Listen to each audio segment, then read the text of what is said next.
ইলাস্ট্রেটরে কাজ করার সময় আমরা অনেক সময় দেখা যায় কোনো একটা ইমেজ থেকে একটা শেপের মধ্যে কালার পিক করতে হয়।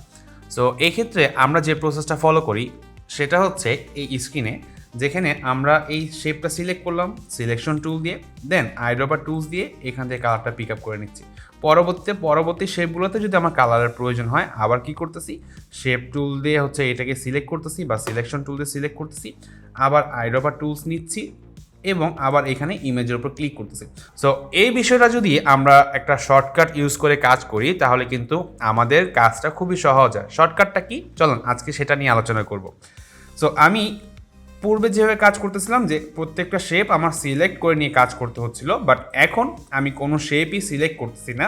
আমি জাস্ট কালার পিকারের অর্থাৎ আইড্রপার টুলসটা সিলেক্ট করতেছি এখান থেকে এবং ইমেজের উপর আমার যেই কালারটা দেওয়ার প্রয়োজন সেই কালারটা আমি আগে পিক করলাম, জাস্ট একটা সিঙ্গেল ক্লিক, দেন অল্টার বাটন প্রেস করে আমি যে শেপটার মধ্যে কালার দিতে চাচ্ছি সেই শেপের উপরে জাস্ট একটা সিঙ্গেল ক্লিক করবো। সো অল্টার বাটন প্রেস করলাম, এটা কিন্তু রিফ্লেক্ট হয়ে গিয়েছে আইকনটা।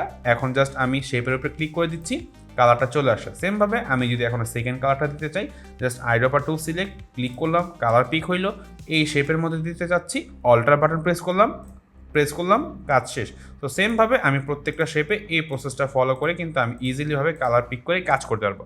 সো এই প্রসেসটা যদি আমরা ফলো করি আমাদের কিন্তু প্রত্যেকটা ডিজাইন কাজে এবং প্রত্যেকটা ফাইলের মধ্যে কিন্তু কালার পিক করে কাজ করতে হয় বা কালার পিকারের একটা প্রবলেম থাকে। সো আমরা যদি এই প্রসেসটা ফলো করি তাহলে আমাদের কাজটা আরও সহজ হয়ে উঠবে।